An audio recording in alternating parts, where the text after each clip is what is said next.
Dayton Raiola throws in Lincoln, and the 2025 recruiting drive continues at Nebraska. We discuss next.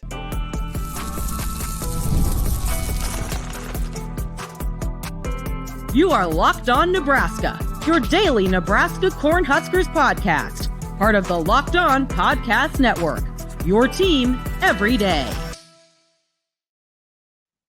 Thanks for making Locked On Nebraska your first listen every day. We are free and available wherever you get podcasts and on YouTube, part of the Locked On Podcast Network, your team every day.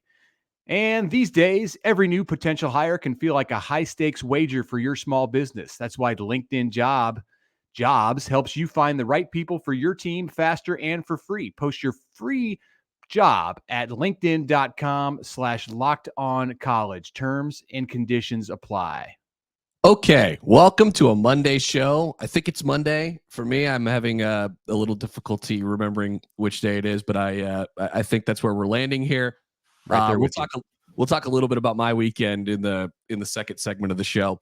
But there was a camp. There was a big camp around Nebraska. Nebraska welcomed campers, visitors to Lincoln over the weekend, including Dayton Raiola, the younger brother of Dylan Raiola. Mitch, you were at the camp. What it looked like, what it feel like, how big was the Raiola presence? First of all, the camp setting in Lincoln this year with the new football facility that we went over in some kind of depth last week after the tours that the media received. The way that Nebraska is able to stage a camp now is very, very, very impressive. So you had the quarterbacks and wide receivers in the stadium, and then take the little golden brick path out to the entrance on the southwest side of the Hawks Championship Center and go in there. And there were more skill players, DBs, more receivers working in there, maybe not the featured group. And then you walk past the weight room and go out the garage doors out to the new area with the grass fields and the turf fields. And they were mainly working on the turf field, which is right in front of the big giant structure. These were all the linemen.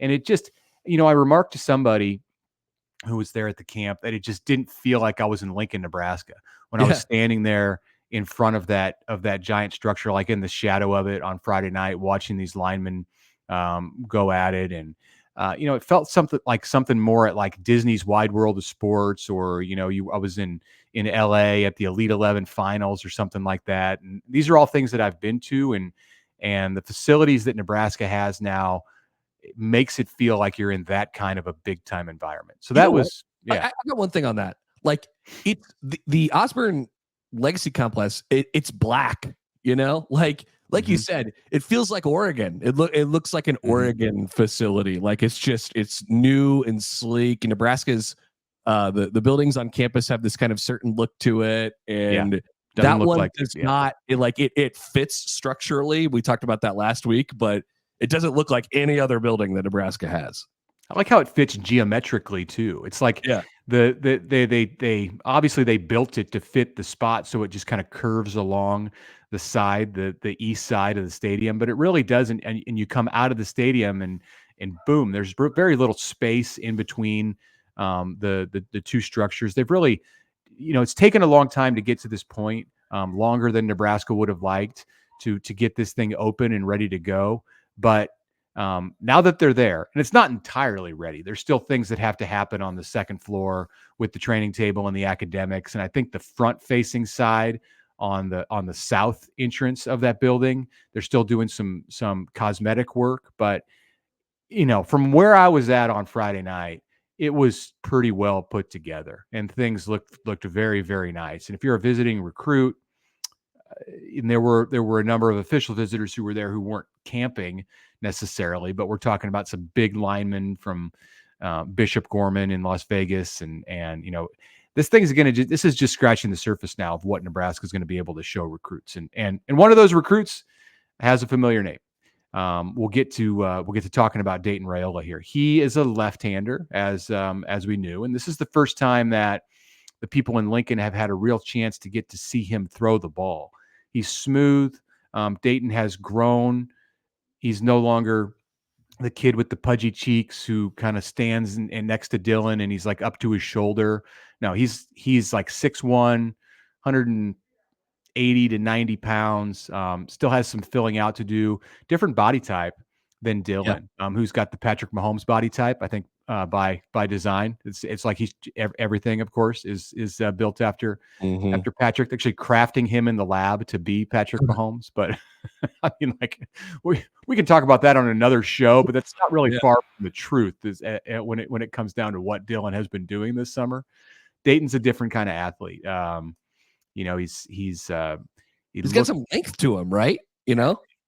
he looks like a shortstop, Yeah. and he's played baseball and he was a catcher, but yeah, he more of the traditional quarterback build. He's got a good arm, but he's not Dylan. Dylan at this point in his progression was like the number one prospect in the country, and had 5-star written all over him.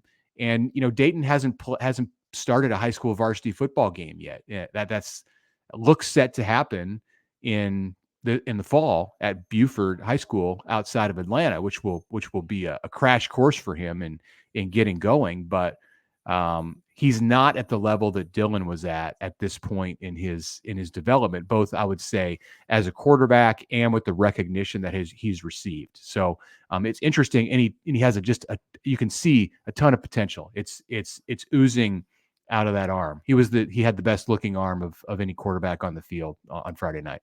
Just a quick side, left-handed Nebraska quarterbacks. What Where are you going comes with to your that? mind first? Oh gosh. Like, I think Mike Stuntz, even though he really wasn't a quarterback, although he threw a very famous pass in Nebraska history. And we all know that he's left-handed because of that play. Yes, Because correct. That the Black Flash 41 reverse, he had to be left-handed to throw that thing down the east sideline at Memorial Stadium to Eric Crouch. But there have not been many, and I don't know if I'm missing something. I probably am, and someone's going to get very angry at me in the comments. So how can you say you know this program when you don't know that? But I mean, it's not like Eric Crouch or Turner Gill or Taylor Martinez or there haven't been many, if any, lefties throwing the ball at Nebraska. And look, Nebraska could probably have Dayton at this moment. It's offered him, but and Dayton loves Nebraska. I mean, Dayton is more enthralled with Nebraska, I think, in the recruiting process than Dylan really ever was. I mean, Wow. Don't get me wrong. He signed with Nebraska and took a big leap to do that, decommitting from Georgia. But Dayton's been all in on Nebraska all the time. They want him. I think everybody around him wants him to do it at the high school level first before he just goes ahead and kind of does what might be inevitable and just take that offer. But he's got to perform. Like, he's got to go do something as a high school junior here this year before everyone feels comfortable. I say everyone, his family, the Nebraska coaches, his high school coaches, before all parties feel comfortable with him being a commit in that 26 class. Yeah, Dominic, their dad, I mean, he seems like the type of guy that would welcome that sort of idea in this situation. Hey, you got to go show it first, and then we'll figure it out from there. It's an interesting situation. We've talked a lot about the quarterback setup in the next 2 or 3 classes now.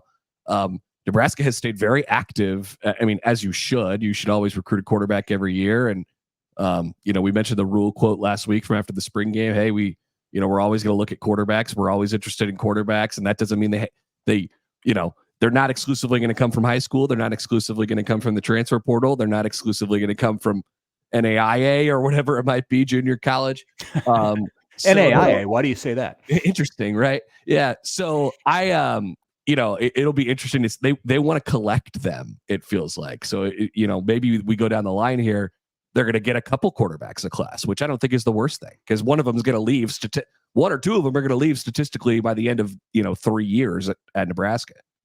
Speaking of NAIA and Jalen Gramstad, who we've discussed, we spent an episode on him last week. He's the quarterback who showed up unexpectedly at Nebraska's post-grad camp a week ago today. Don't close the book. Don't close the door there just because he hasn't gotten the offer and committed to Nebraska, whether it's a walk-on offer or an NIL offer or whatever it is. He's not paying his own way, certainly. I think something could still happen there over the summer, and it sounds like Nebraska may be just waiting on some things, or Grahamstead may be waiting on some things to make that transfer a little bit easier. I still feel fairly optimistic that there's going to be a quarterback added to this roster before training camp opens. But the last thing I want to ask you and discuss on this subject about Dayton Raiola and the big Raiola party that was going on in Lincoln on Friday night is, so Nebraska continues to make offers, as you kind of referenced, to 2026 quarterbacks. And another one went out this weekend. Name is Michael Clayton out of Orlando. They're not just sitting and waiting on Dayton Raiola, even though, like we said, he could probably be a part of this class at any point. It creates something of an odd dynamic in that they probably have one guy that they feel very good about in the class, yet continue to make offers to others. Yeah, I mean, they're gonna have to work on selling that, because I feel like it's gonna happen a lot in the in the next several classes, right? So, and I think that's probably part of the pitch to these guys. Hey, come in, compete for the job, earn it, and we're gonna also, like, if there comes a time where you need to leave, obviously you handle quarterback situation differently than everything else in the roster. Only one guy can really play at a time, and so you tell those guys, like, hey, come compete for the job. If you're our guy, great. If you're our backup, great.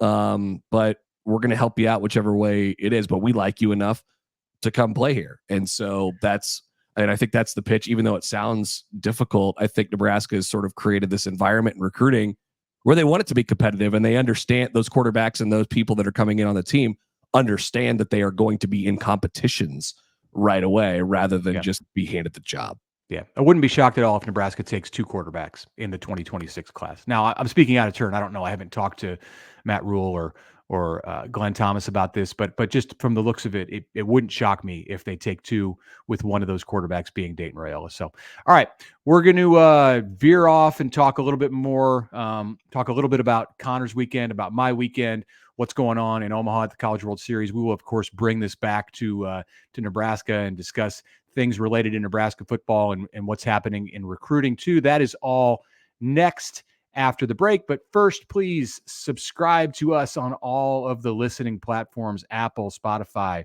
Amazon Music, and others. Watch us on YouTube. Follow us on Twitter at LockedOnNEB. Email us at LockedOnNEB@gmail.com. We will be back after the break. Okay, quick moment here to tell you about LinkedIn, one of the sponsors of the Locked On Podcast Network. When you are hiring for your small business, you want to find quality professionals that are right for the role, correct? That's why you have to check out LinkedIn Jobs. It has the tools to help you find the right professionals for your team fast and for free. LinkedIn is not just a job board. It helps you hire pros who you can't find anywhere else, even those who are not actively searching for a new job. In a given month, more than 70% of LinkedIn users do not visit other leading job sites. So if you're not looking on LinkedIn, you're looking in the wrong place. They tell me also that 86% of small businesses on LinkedIn get a qualified candidate within 24 hours. That's a big number. So hire professionals like a professional on LinkedIn. Post your job free on LinkedIn.com/LockedOnCollege. That's LinkedIn.com/LockedOnCollege. Terms and conditions apply.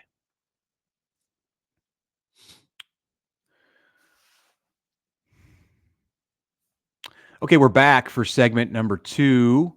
Connor, you have been living at Charles Schwab Field since Friday. I have been down there somewhat on and off. Saw a couple of good games over the weekend. You saw everything. It wore us out. We had the 4-hour rain delay on Saturday night. I got home at 2:15 a.m. What time did you walk in the door?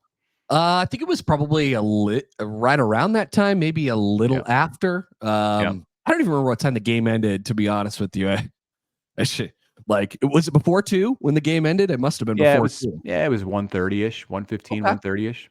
Yeah. All right. Yeah, I felt like I really probably should have just stayed there when I was back at 9:30 or 10 the next morning. But we got. But you're feeling okay? Yeah, I've been medicating myself a little bit, but I caught like perfectly on the first day of the College World Series, I caught a little bit of a cold, so we're just grinding through it. We're gonna make it a few more days, but I think we'll be all right. It's always good just to see people, It's good It to is. just catch up with the college baseball media. The 8 teams that come in, they tend to bring an interesting mix of media. So we've seen some old friends. We've just it's a fun week for us from that perspective. And one friend who we might see this week is Trev Alberts. What do you think? Texas A&M is in the winners bracket, or they're 1-0, playing Kentucky on Monday night for a chance to get a couple days off and be in complete control of that lower half of the bracket. And Trev was not at Charles Schwab Field on Saturday for the late night game because he was at Kyle Field. Well, we think that's what the Aggies are telling us. He was at Kyle Field for the George Strait concert where they broke the, I don't know, it was like more people who have than anywhere on earth who've ever gotten together or something like that. Something like that. Yeah. What I have learned about people of interest showing up to the College World Series is that sometimes not everybody wants to be seen. And I think Trev would probably fit firmly into the category of people who don't really want to be seen. So we'll see. Yeah. We'll see if he shows up this week and how long Texas A&M stays around. So your job basically, for people who don't know, at the College World Series with Westwood One is what? Just to find people and interview them. So like you talk to who? Technically, Mitch, it is the sideline reporter, is a dugout reporter. So like, I mean, I want to get listeners a sense of the entire atmosphere and the entire environment. So I report on things that are happening in the game, little things that I see in the dugout, whatever, talk to people, ask them questions about the actual baseball game. But track down country music stars.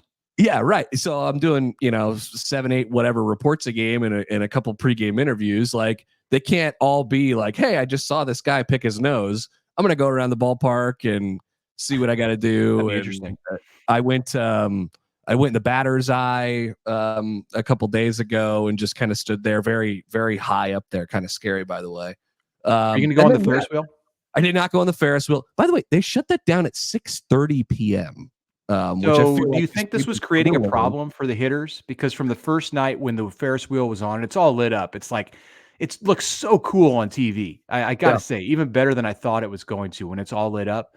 But I did see some comments that it was right next to the batter's eye, which it is. And I wonder if that was creating a problem.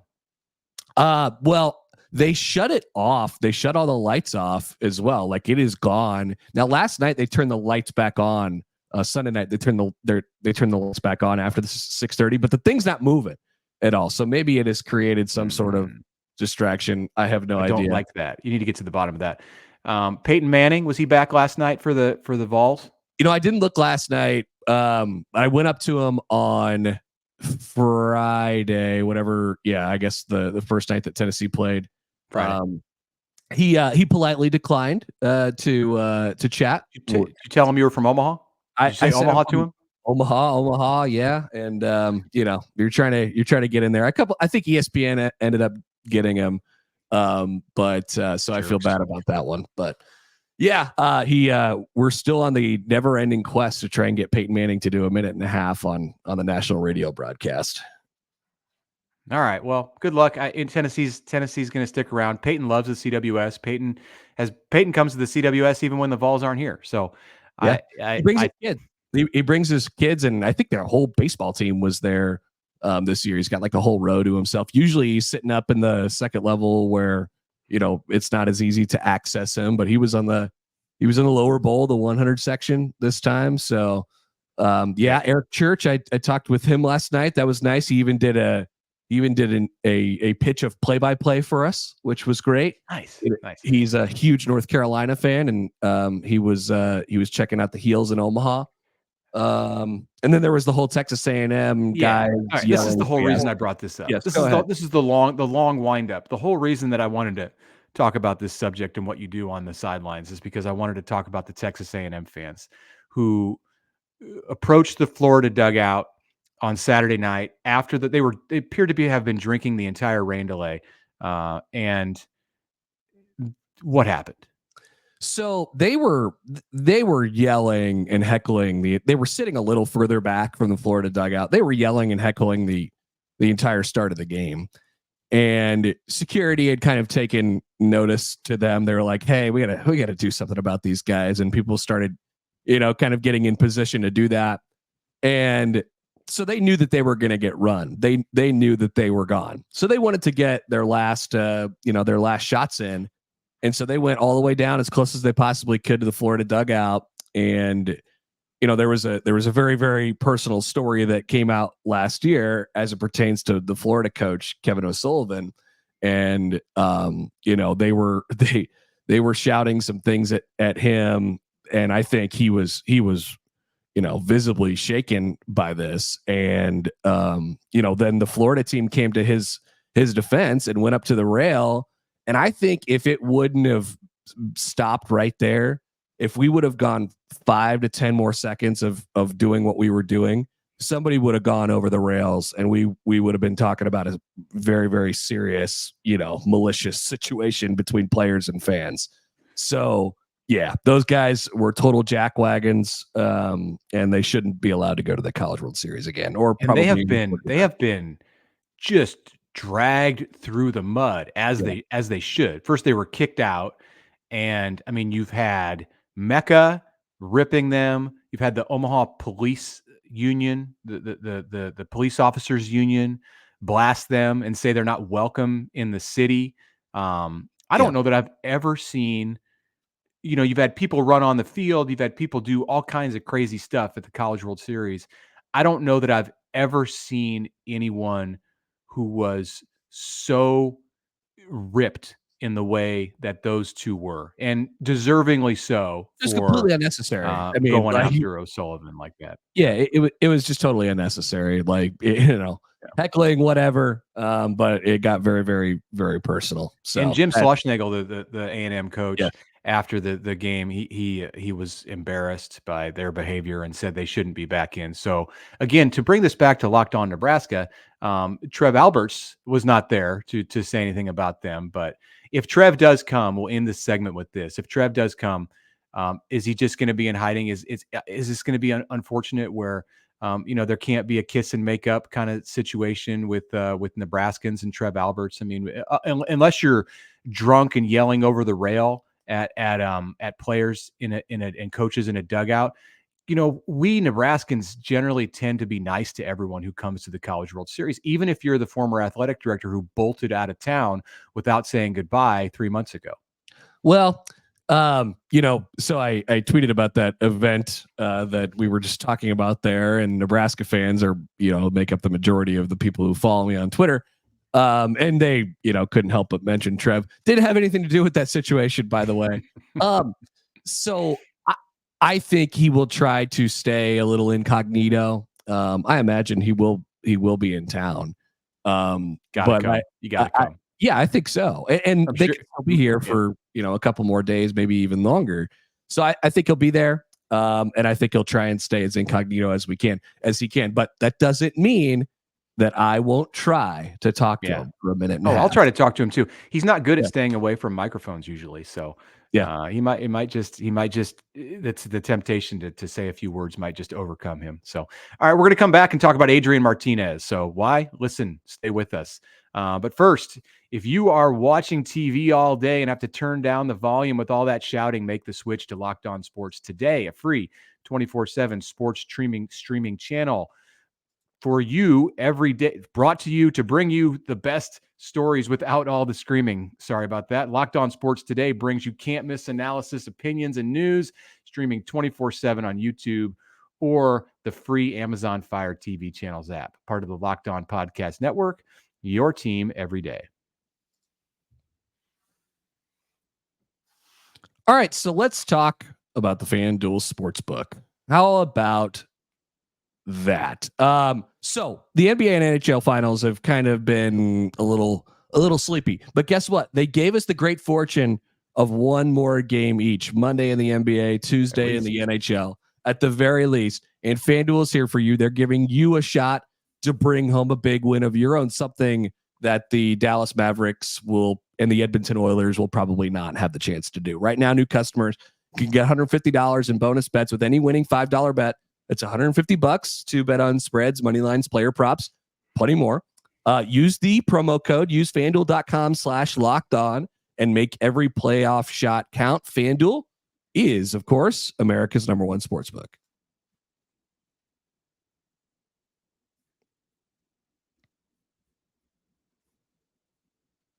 One thing that we love, Mitch, is a redemption story. Adrian Martinez is a bit of a redemption story at the moment. He was the quarterback at Nebraska for 4 years. It didn't end very well for him with the last, between the last head coach. He ended up at Kansas State, where they won quite a bit.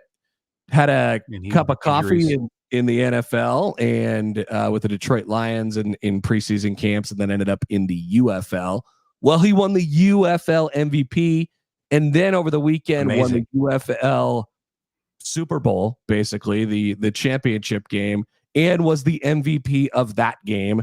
And Tom Brady gave him a trophy, and we now love Adrian Martinez again.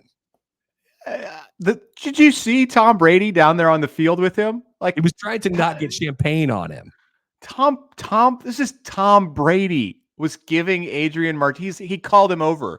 It was like Jim Nantz calling over Tom Brady, but it was Tom Brady. Martinez calling over Adrian. He's like, Adrian, come here. And Adrian looks at him and he's like, that's Tom Brady. Me? And I mean, he was Tom Brady's talking to me.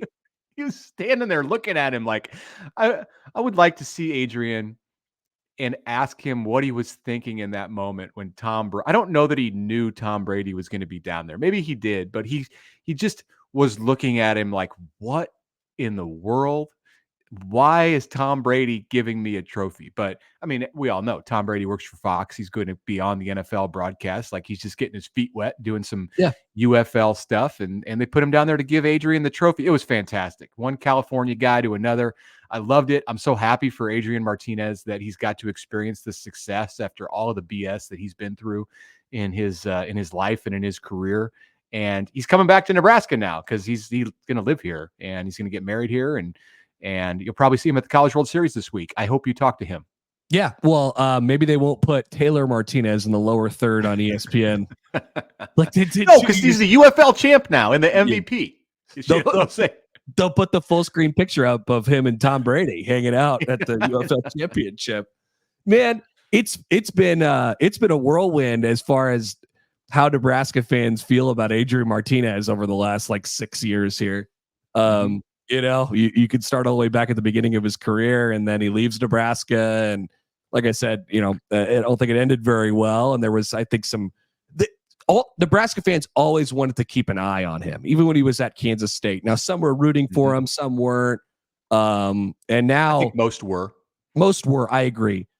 But even Nebraska, football social media accounts are like, hey, this is Adrian Martinez. This is our guy. I think the gap year there with K-State is and the ending at Nebraska is kind of just, we're moving that to the side at this moment. That may or may not have happened. That's the official stance of the Nebraska athletic department. There may or may not have been a very uncomfortable period of time where Adrian hit the transfer portal and the head coach at the time, what was his name? He was kind of on the skids, and then some things happened with him that we don't really like to remember. And then Adrian came back and all is good. It's very unfortunate that, imagine me saying this 6 years ago. It's very unfortunate that we have to talk about Adrian Martinez. And anytime you talk about Adrian Martinez's career at Nebraska, you have to talk about Scott Frost. It makes the context you have to, and you can't separate the two. And so I think it probably turns into a little bit more of a what if situation now, instead of, where it looked like it was going in his freshman year. I do think we're getting to the place now with Adrian Martinez in his post-college football career where you can separate the two. You couldn't at some point shortly after he was done, or maybe when he was at Kansas State, it was always like, well, he came because of Scott Frost and he started for 4 years and, they were tied to each other and then one of them had to go and it was the quarterback first, but maybe it should have been the coach first. And well, now, he's starting to do other things in his life he's back, he's here and Scott Frost is not. So I hope we can move past that. And this is the last time, hopefully, I'd love to. when we talk about this, but we have to bring up the way that it ended. I want Adrian to just be free to walk around Nebraska and to not have anybody mention Scott Frost. I would love to. I would love that for him. I would love That's to. what his legacy should be at Nebraska. It doesn't have to be Scott. It doesn't have to be about Scott Frost. It can just be that he was a good quarterback at an unfortunate time in the program's history, and he's representing the state of Nebraska and Nebraska football well as he goes off into his adult life. But Mitch, what if Scott Frost wasn't his head coach? Then he would have won the Heisman, obviously. Yeah, right. Like, I mean, it's a fascinating discussion, but I agree. You won't find a single person in the media or in the fan base who's ever interacted with the guy who isn't like, yes, he's the. I mean, do you remember when he, just quickly before we get out of here? Do you remember when he committed to Nebraska in December of 2017, and everyone in the whole entire world in the media in Nebraska talked to him? And everyone said the exact same thing. They were like, what's going on here? Is this guy 23 years old? Why are we interviewing a 35-year-old who's getting ready to come to college? Children, like what's happening here? He's the most mature, and he endured some hardships in his life before that. So yeah, and continued to be that. He continued to be that way through all of the junk that happened over his college career. That's his legacy. That should be his legacy. Well, hats off to Adrian. 2 claps to him to end this show. Congrats on winning the UFL MVP, the UFL championship, the UFL championship MVP. I don't know that like the NFL is going to come calling. He had counted for 3 touchdowns in that game, but threw for like 100 yards. I mean, he's just he is what you see as a quarterback, and he's got a bright future doing whatever it is that he chooses to do, whether it's in the media or continuing to play and like this UFL level. But definitely wish him the best. No doubt. All right, before we get out of here, a quick reminder that Locked On has launched the first ever national sports 24/7 streaming channel on YouTube, and it's now available on Amazon Fire TV and the free Fire TV channels app. Locked On Sports Today is what it's called, and it's here for you 24/7, covering the top sports stories of the day with the local experts of Locked On, plus our national shows covering every league. Find Locked On Sports Today, now available on the free Fire TV channels app.